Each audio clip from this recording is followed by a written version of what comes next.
तर वाल्मिक कराड प्रकरणात आणखी एक गूढ समोर आलंय। न्यायालयात सुनावणी झाल्यानंतर वाल्मिक कराडला रुग्णालयामध्ये नेण्यात आलं होतं।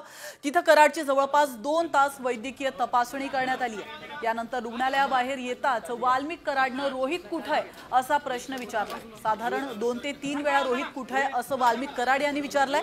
कराडनं रोहितला आवाज देताच पोलिसांनी रोहितला पुकारलंय आणि त्यामुळे वाल्मिक कराड विचारत असलेला हा रोहित नेमका कोण आहे याची चर्चा सध्या रंगली आहे। हॉस्पिटलमध्ये वाल्मिक कराडांना नेलं तेव्हा रोहित कुठे असं त्यांनी एक आवाज दिला। नेमकं हा रोहित कोण आता याचा शोध घेतला जातोय। कर्मचारी त्याचा मला वाटतं हाताखालचा माणूस आहे रोहित कांबळे म्हणून असेल। रोहित कुठे काही मदतीला वगैरे लागत असेल पोलीसच्या गाडीत बसून नेला ना मग तो तिथून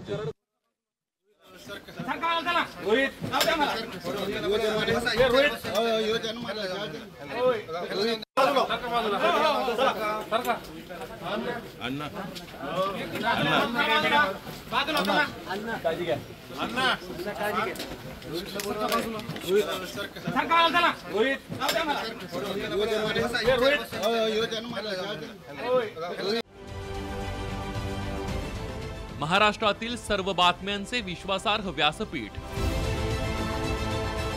सकाळच्या सर्व सोशल मीडिया प्लॅटफॉर्मला लाईक, फॉलो आणि सबस्क्राइब करा।